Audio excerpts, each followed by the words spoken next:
শেষে কিনা আমরা পদ্ম পুকুর থেকে পদ্ম ফুল চুরি করলাম। সো হ্যালো এভরিওয়ান, আজ আমরা একটা জায়গায় কাজে এসেছিলাম আর সেখানে এসেই আমরা একটা বড় পদ্ম পুকুর দেখতে পেয়েছি। এটাকে কিন্তু চুরি বলা যায় না, কারণ আমরা আশেপাশের লোকজনকে বলেছিলাম। আর পদ্ম গাছ তোলা যে এত সহজ হবে না সেটা আমরা বুঝতেই পারিনি। প্রথমে তো ভেবেছিলাম পদ্ম গাছ তোলা হয়তো খুবই সহজ, কিন্তু পরে বুঝতে পারলাম অনেক টানাটানি করেও আমরা কোনোভাবেই পদ্ম গাছ তুলতে পারছিলাম না। দিদি এখন এখানে পদ্ম গাছ তোলার চেষ্টা করছে আর আশপাশটা দেখো পুরো জঙ্গল মতো, আমার তো খুবই ভয় করছে। ফাইনালি দিদি অনেক চেষ্টার পর কয়েকটা পদ্ম গাছ তুলে নিয়েছে আর দেখো ও কত খুশি। ও তো এখনো পদ্ম গাছ তোলার চেষ্টা করছে। আমার তো পদ্ম গাছের থেকে মেন উদ্দেশ্য ছিল একটা পদ্ম ফুল নেওয়ার। পদ্ম ফুল তো নেবো, কিন্তু পদ্ম ফুলটা ছিল একদম পুকুরের মাঝামাঝি, তুলবো কি করে সেটাই ভাবছিলাম। তো যাই হোক, অনেক কষ্টের পর আমরা ফাইনালি একটা পদ্ম ফুল তুলতে পেরেছি। কষ্ট করাটা সত্যি সার্থক হয়েছে। পদ্ম ফুলটা হাতে পেয়ে খুবই ভালো লাগছিল। আর দেখো ভেতরটা কত সুন্দর।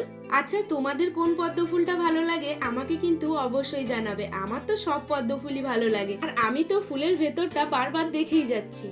আমরা আজকে পদ্ম গাছ চুরি করেছি, পদ্ম গাছ এই যে পুকুর থেকে। বাড়িতে এসে পদ্মটাকে দিয়ে দিলাম জলের মধ্যে। তো আজকের মতো টাটা।